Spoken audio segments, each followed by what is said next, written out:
और अब लोकसभा चुनाव से जुड़ी हुई इस वक्त की सबसे बड़ी खबर आपको न्यूज 18 इंडिया पर हम बता दें। रायबरेली से राहुल गांधी चुनाव लड़ने जा रहे हैं। अब इसकी खबर पक्की सामने आ चुकी है। दोपहर 12 बजे का वो वक्त होगा जब वो नामांकन दाखिल करने वाले हैं। सुबह करीब 10 बजे अमेठी के फुर्सतगंज हवाई अड्डे पर राहुल गांधी के पहुंचने की खबर है और इसके बाद भूएमयू गेस्ट हाउस वो जाएंगे और फिर 12:15 से 12:45 का वो वक्त होगा। इस बीच में नामांकन दाखिल करने वाले हैं राहुल गांधी। इससे पहले कई तरह की अटकलें लगाई गई कि अमेठी से क्या फिर से चुनाव लड़ेंगे, लेकिन अब यह साफ हो चुका है कि रायबरेली से राहुल गांधी चुनाव लड़ने जा रहे हैं और इसी को लेकर बाकायदा आज नॉमिनेशन फाइल वो कर देंगे। ये वही रायबरेली लोकसभा की सीट है, ये वही रायबरेली है जहां से उनकी मां सोनिया गांधी सांसद रही, लेकिन अब राज्यसभा वो जा चुकी है और उन्हीं के जाने से सीट खाली हो गई। लिहाजा गांधी परिवार ही अब इस सीट को यहां पर संभालने वाला है। अरुण सिंह मेरे सहयोगी फोन लाइन पर ज्यादा जानकारी के साथ जुड़ गए। अरुण, इससे पहले अटकलें बहुत सारी थी लेकिन सब पर अब विराम लग चुका है। क्या जानकारी है आज के कार्यक्रम की, सबसे पहले ये बताइए। देखिए, कांग्रेस पार्टी में गांधी परिवार की विरासत पर राहुल गांधी ने अपना दावा ठोक दिया है। रायबरेली से 12:15 से 12:30 बजे के बीच में वो नामांकन करने वाले हैं। वो सीट सोनिया गांधी द्वारा खाली की गई है राज्यसभा जाने के बाद। कयास लगाए जा रहे थे कि उनकी जो परंपरागत सीट है 2004 से जो अमेठी जहां से वो जीतते रहे थे, 2019 में हार गए थे, वहां से चुनाव लड़ेंगे। लेकिन कल रात में साफ हो गया था कि वो रायबरेली लड़ेंगे क्योंकि पार्टी में सोनिया गांधी के उत्तराधिकारी के रूप में उनकी प्रतिष्ठा इस मामले में होगी। और दूसरी बात यह है कि जो अमेठी थी वहां पर सोनिया गांधी लड़ी थी 1999 में चुनाव और उसके बाद वो सीट खाली करके राहुल गांधी को दी गई थी। ये जो रायबरेली की सीट है ये परंपरागत रूप से 1952 से ही गांधी परिवार, देखिए फिरोज गांधी ने 2 चुनाव यहाँ से जीते थे, उसके बाद राजीव गांधी से बात करिए आप, चाहे सोनिया गांधी की बात करिए, लगातार कैप्टन सतीश शर्मा की बात करिए, गांधी परिवार या उसके करीबियों के पास ये सीट रही है। बहुत ही सुरक्षित सीट है। राहुल गांधी ने चुना है रायबरेली को और आज 10:20 पर वो फुर्सतगंज हवाई पट्टी पर पहुंचेंगे जहां से सीधे नामांकन का कार्यक्रम है। उसके बाद सीधे वो पूरे चले जाएंगे जहां पर उनकी शाम को 5 बजे एक जनसभा है शिवाजी नगर में। ये बहुत बड़ी खबर है अरुण, जो हम दर्शकों को एक बार फिर से न्यूज 18 इंडिया पर बता दें। राहुल गांधी रायबरेली से चुनाव लड़ने वाले हैं। इसको लेकर बाकायदा नॉमिनेशन वो आज फाइल करने वाले हैं। अरुण, इससे पहले कई तरह की खबरें सामने आई कि रायबरेली से हो सकता है प्रियंका गांधी को चुनाव लड़ा दिया जाए, अमेठी एक बार फिर से राहुल गांधी चले जाए, लेकिन सबसे बड़ी खबर न्यूज 18 इंडिया पर आप देख लीजिए। राहुल गांधी रायबरेली से आज नामांकन दाखिल करेंगे। जो गढ़ गांधी परिवार का रहा, जो पुश्तैनी सीट रही, उस पर एक बार फिर से दावेदारी अगर किसी की होगी तो गांधी परिवार से ही होगी। अरुण, सवाल ये है कि अब भारतीय जनता पार्टी और पूरा आप देखेंगे तो जिसको लेकर पहले भी बयानबाजी हो रही थी, अमित शाह तो ये तक न्यूज 18 को दिए एक्सक्लूसिव इंटरव्यू में कह चुके हैं कि पुश्तैनी सीट पर लड़ने का भी आत्मविश्वास नहीं है कांग्रेस पार्टी में। अब इस डिसीजन से कांग्रेस पार्टी और घिरने वाली है क्या? एक बात है कि राहुल गांधी ने जो फैसला लिया है, मुझे लगता है कि दिनेश प्रताप सिंह को बीजेपी ने उम्मीदवार कल ही बनाया था और उसके बाद राहुल गांधी की उम्मीदवारी आई है। यानी पूरे देश में पूरे बीजेपी को लग रहा था कि वो अमेठी से लड़ेंगे, अमेठी आएंगे, स्मृति ईरानी को चुनौती देंगे, लेकिन कांग्रेस पार्टी ये कह रही कि उसकी स्ट्रेटेजी ये थी आखिरी समय तक, और उसके बाद उन्होंने चौंका दिया है भारतीय जनता पार्टी। यानी अब बीजेपी को रायबरेली मुश्किल होगी। और दूसरी बात है, कांग्रेस पार्टी के जो सूत्र है उनका ये कहना है जो राजनीतिक विरासत होती वो पिता या माता बच्चे में ट्रांसफर होती है। तो ये एक पहलू है उसका देखकर और जिसको ध्यान में रखकर ये फैसला लिया गया है कि सोनिया गांधी लगातार 2004 से यहाँ सांसद रही हैं और बाद जब खाली हुई तो वो अब राहुल गांधी को जा रही है। ठीक है, वो स्पष्ट है। ठीक है अरुण, आप बने रहिए मेरे साथ इस वक्त अमित लाइव जुड़ चुके हैं। मैं अमित का इस वक्त रुख करना चाहती हूँ। अमित, अब ये तो खबर मिल गई है कि आज नॉमिनेशन रायबरेली से राहुल गांधी फाइल कर रहे हैं, तो क्या इसका मतलब अब ये पूरी तरह से तय हो चुका है कि प्रियंका गांधी इस बार भी चुनाव नहीं लड़ रही है? आपके पास क्या खबर है, बताइए।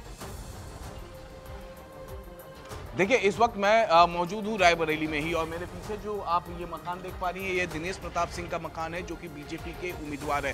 दिनेश प्रताप सिंह आज नॉमिनेशन करेंगे रायबरेली से आज नॉमिनेशन करने का आखिरी दिन है और रायबरेली में अटकलें तेज है कि कौन होगा यहाँ से उम्मीदवार, वो भी कांग्रेस पार्टी का, क्योंकि ये गांधी परिवार का परंपरागत सीट है। सोनिया गांधी यहाँ से हुआ करती थी और जब सोनिया गांधी राज्यसभा पहुंची तो उन्होंने बहुत ही इमोशनल एक चिट्ठी रायबरेली की जनता के लिए लिखा। लेकिन अब सवाल ये पैदा हो गया है यहाँ के लोगों के जहन में कि आखिरकार कौन होगा गांधी परिवार से यहां पर उम्मीदवार। इस पर अभी भी संशय बरकरार है। जरूर राहुल गांधी और प्रियंका गांधी वाड्रा का ये राहुल गांधी यहाँ से चुनावी मैदान में उतरेंगे, वो अपनी मां की विरासत अमित, को मैं लौटूंगी आपके पास। अरुण लगातार मेरे साथ फोन लाइन पर बने हुए हैं, अरुण का मैं रुख कर लेती हूँ। अरुण, प्रियंका गांधी इस बार भी चुनाव नहीं लड़ रही है और दूसरी सबसे बड़ी खबर ये भी है, हालांकि अब क्या वो किसी और सीट पर जाती है सवाल बरकरार है, लेकिन रायबरेली और अमेठी से तो अभी तक की खबर यही है कि प्रियंका गांधी को इस बार भी चुनाव नहीं लड़ाया जा रहा है। देखिए, प्रियंका गांधी चुनाव नहीं लड़ेंगी, ये साफ हो गया है। प्रियंका गांधी शुरुआत में राज्यसभा के जरिए संसद जाने वाली थी, लेकिन किन्हीं कारणोंवश पार्टी की जो फैसले हुए उसमें वो वहां और लोकसभा चुनाव वो नहीं लड़ती। इस बार सिर्फ प्रचार कर पार्टी के स्टार प्रचारक है, वो पार्टी की पूरे देश में प्रचार कर रही है। रायबरेली से राहुल गांधी और अमेठी से जोलीलाल शर्मा जो तमाम काम देखते रहे गांधी परिवार का, और खासतौर से सोनिया गांधी के रायबरेली के प्रतिनिधि थे। हालांकि वो अमेठी रायबरेली काम देखते थे, राहुल गांधी अमेठी ने उसके बाद उनको अमेठी से हटा दिया गया, लेकिन एक बार फिर अमेठी का रुख उन्होंने किया है और कहा यह जाता है कि जोलीलाल शर्मा को अमेठी से उम्मीदवार बनाएगी पार्टी और वो चुनाव लड़ेंगे के खिलाफ। तो प्रियंका गांधी लोकसभा चुनाव नहीं लड़ती के साथ।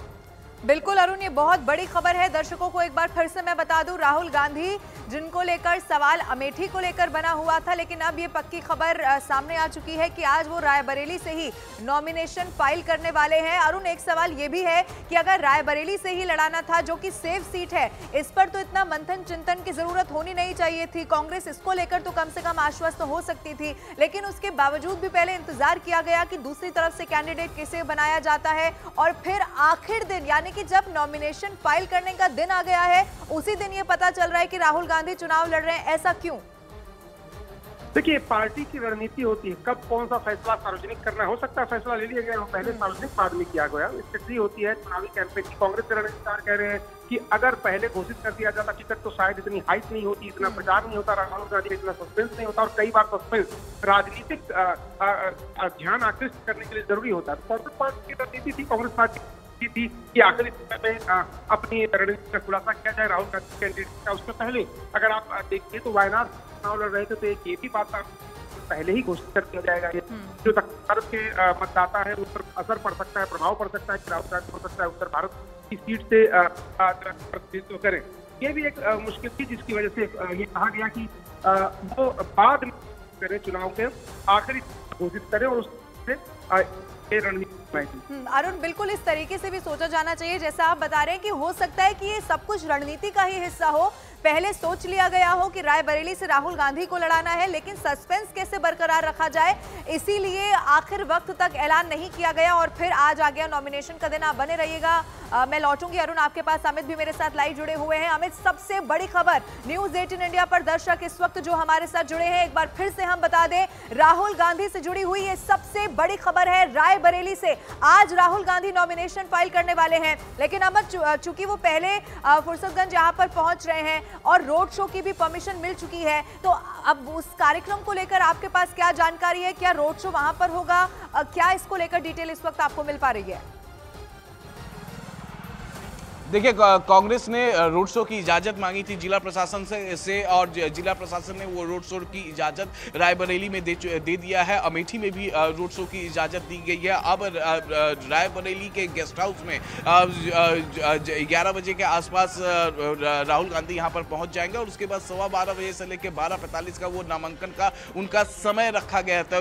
तो जाहिर तौर पे जिस तरीके से कांग्रेस ने इस पूरे मामले पे राहुल गांधी पर सस्पेंस बना कर रखा कि राहुल गांधी कहां से वो अपना नॉमिनेशन भरेंगे, अब ये क्लियर हो चुका है कि वो रायबरेली से यहां पर पहुंच जाएंगे 12:15 बजे और उसके बाद 12 बजे से जो उनका नॉमिनेशन का जो कार्यक्रम है उसकी शुरुआत होगी। तो जो सस्पेंस था, जिस तरीके से मीडिया में हाइप दिया गया और इसी तरीके की स्ट्रैटेजी हमने समाजवादी पार्टी में भी देखा था जब अखिलेश यादव को कन्नौज से नॉमिनेशन उन्होंने अपना फॉर्म भरा था, वहां पर भी सस्पेंस बरकरार था। आखिरी मोमेंट में ये इस संसद से पर्दा उठ पाया था कि अखिलेश यादव कन्नौज से चुनाव लड़ेंगे। ठीक उसी स्ट्रैटेजी के तहत हम देख पा रहे हैं कि रायबरेली में राहुल गांधी जो है वो गेस्ट हाउस पहुंचेंगे 11 बजे रायबरेली के गेस्ट हाउस, और उसके बाद 12:15 से लेकर 12:45 तक उनका नॉमिनेशन का कार्यक्रम है। जी अमित, एक खबर जो अमेठी को लेकर जो कार्यकर्ता ग्राउंड पर मांग कर रहे थे, जो नेता भी कह चुके थे कि भाई राहुल गांधी को अमेठी चले जाना चाहिए वापस,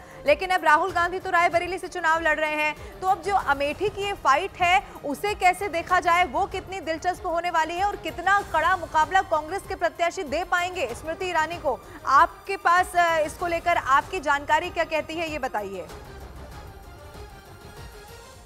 मैं अमेठी गया हुआ था, कुछ दिनों पहले ही अमेठी था, वहाँ पर लगातार अमेठी में वहाँ पर जाकर लोगों से बातचीत जब किया, मैंने वहाँ से ग्राउंड जीरो पर स्टोरी भी फाइल की ग्राउंड जीरो से, तो उस दौरान जिस तरीके का इम्पैक्ट स्मृति ईरानी का ग्राउंड जीरो पे था। अब स्मृति ईरानी हर वीकेंड में, भले ही वो केंद्रीय मंत्री हैं, बीजेपी की स्टार प्रचारक है, बीजेपी की बड़ी नेता है, लेकिन वो ग्राउंड जीरो पर हर वीकेंड पे आती रही है और अमेठी वासियों का सुख दुख में शामिल होती रही है। जाहिर तौर पर इसका फायदा स्मृति ईरानी को मिलने वाला है, क्योंकि जब 2014 में वो चुनाव गई थी, उसके बाद 2014 से लेकर 19 तक उन्होंने इसी तरीके से डोर टू डोर जाके वहां पर लोगों से मिली, गांवों में जाकर वहां पर लोगों से मिली, लोगों के सुख दुख में शामिल हुई। उसका नतीजा ये हुआ था कि राहुल गांधी को उन्होंने 55,000 से ज्यादा वोटों से 2019 में हरा दिया था और अब एक बार फिर से वो चुनावी मैदान में है और काफी महीनों पहले से ही वो अपना चुनाव प्रचार का जो अभियान है उसकी शुरुआत कर दी है। लोग रोजाना 1 दर्जन से ज्यादा जनसभाएं करती हैं। मेरे साथ इस वक्त फोन लाइन पर है अरुण।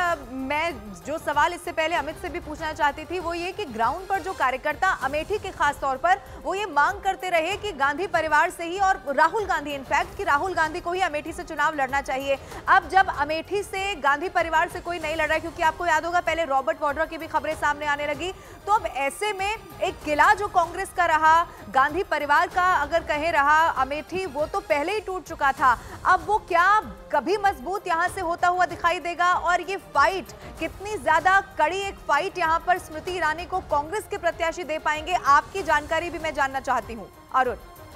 देखिए, अभी सिर्फ एक बात साफ है कि राहुल गांधी रायबरेली से अपना नामांकन दाखिल करेंगे। प्रियंका गांधी का जो कार्यक्रम हमारे पास आया उसमें उनके नामांकन दाखिल करने की कहीं कोई सूचना नहीं है। किशोरीलाल शर्मा को अमेठी से प्रत्याशी बनाया जाएगा, इस बाबत कांग्रेस के सूत्रों ने दावा किया। आखिरी समय में अगर कोई सरप्राइज आता है तो ये बड़ी बात होगी, क्योंकि उनका नाम अभी तक फाइनल नहीं हुआ है और प्रियंका गांधी जो जानकारी है वो लोकसभा चुनाव नहीं लड़ेंगी। लेकिन राजनीति है, जिस तरह से राहुल गांधी अमेठी की जगह रायबरेली से लड़ रहे हैं और आखिरी समय में उनके नाम का अनाउंसमेंट किया गया, तो प्रियंका गांधी को लेकर कोई अगर सरप्राइज हो जाए तो बात अलग है। वरना राहुल गांधी तीनों सांसद नहीं चाहते एक परिवार से, यानी गांधी परिवार से सोनिया गांधी पहले से राज्यसभा के सांसद है, राहुल गांधी भी सांसद है, तो प्रियंका गांधी भी सांसद बने। इस आइडिया के वो खिलाफ हैं और वो नहीं चाहते कि परिवारवाद का आरोप और तेजी से लगे। लेकिन पार्टी के लोगों का ये कहना है कि स्मृति ईरानी के खिलाफ अगर प्रियंका गांधी चुनाव लड़ जाएंगी तो अच्छी फाइट होगी और जीतने के चांसेस उनके होंगे। और सुनील कोनिगोलू जो पार्टी के रणनीतिकार हैं चुनावी, उन्होंने भी रेकमेंड किया है कि गांधी परिवार के लोग ही अमेठी और रायबरेली दोनों से लड़े, तभी जीत होगी। तो अब आखिरी समय में कोई सरप्राइज हो जाए तो चौंकने वाली बात नहीं है, क्योंकि लगातार सस्पेंस कांग्रेस पार्टी बरकरार रख रही है। लेकिन फिलहाल उनके नामांकन करने की कोई सूचना कांग्रेस ने नहीं दी। बिल्कुल अरुण, ये बहुत बड़ी खबर है जो हम दर्शकों को एक बार फिर से बता देना चाहते हैं। राहुल गांधी पर इस वक्त की लोकसभा चुनाव से जुड़ी हुई ये सबसे बड़ी खबर है। वो रायबरेली से चुनाव लड़ रहे हैं, ये साफ हो चुका है। बकायदा आज नॉमिनेशन वो फाइल करने जा रहे हैं। रायबरेली का मुकाबला कैसा होने वाला है वो भी इस वक्त आपके टीवी स्क्रीन पर हम आपको दिखा रहे हैं। दिनेश प्रताप सिंह भारतीय जनता पार्टी की तरफ से और दूसरी तरफ होंगे राहुल गांधी। अब ऐसे में आज उनका नॉमिनेशन फाइल होना है। अरुण लगातार हमारे साथ बने हुए हैं। अरुण, वो अमेठी पहुंचेंगे और फिर रायबरेली जाने का उनका कार्यक्रम है, तो आज ये भी माना जाए कि रोड शो भी कर रहे हैं, तो शक्ति प्रदर्शन भी एक कांग्रेस का यहां पर देखने को मिल सकता है ऐसे वक्त में जब अमेठी में आज नॉमिनेशन का आखिरी दिन है। अरुण, देखिए, राहुल गांधी, प्रियंका गांधी या सोनिया गांधी जब भी आते हैं यहाँ पर चुनाव प्रचार के लिए, तो उनका काफिला जिस रोड से गुजरता है, कांग्रेस के कार्यकर्ता और नेता ऑटोमेटिकली उनके आसपास होते हैं और रोड शो के जरिए ही वो नामांकन दाखिल करने जाते हैं। हमेशा ऐसा ही हुआ है, इस बार भी जब वो नामांकन दाखिल करने जाएंगे तो एक रोड शो के जरिए जाएंगे। ये अलग बात है कि नामांकन दाखिल करने के लिए वहां पर जब अंदर हो जाते हैं तो उनके साथ इतने लोग नहीं जा सकते, कुछ ही चुनिंदा लोग जाते हैं। लेकिन रोड शो की अनुमति उनको मिली है और रोड शो वो करेंगे। प्रियंका गांधी भी साथ रहेंगी, राहुल गांधी भी रहेंगे और लगभग 10:30 बजे से लेकर के और 2:30 बजे तक, मतलब कुल मिलाकर के 4 घंटे के आसपास उनके यहाँ रुकने का कार्यक्रम है। क्योंकि शाम को उनकी जनसभा लगी हुई महाराष्ट्र के पुणे में, तो राहुल गांधी फिर वहाँ डायरेक्टली चले जाएंगे और प्रियंका गांधी की जो रैली है और जो रोड शो है वो फतेहपुर सीकरी जो लोकसभा क्षेत्र है उत्तर प्रदेश का, आगरा के पास, वहाँ पर है, तो वो भी 2-2:30 बजे के आसपास चली जाएंगी। कुल मिला के 4 घंटे के आसपास दोनों जो नेता हैं प्रियंका गांधी और राहुल गांधी, उनके अमेठी और रायबरेली में रहने का कार्यक्रम। ठीक है अरुण, आप बने रहिएगा हमारे साथ। सबसे बड़ी खबर यही है कि रायबरेली की विरासत जिसको लेकर सवाल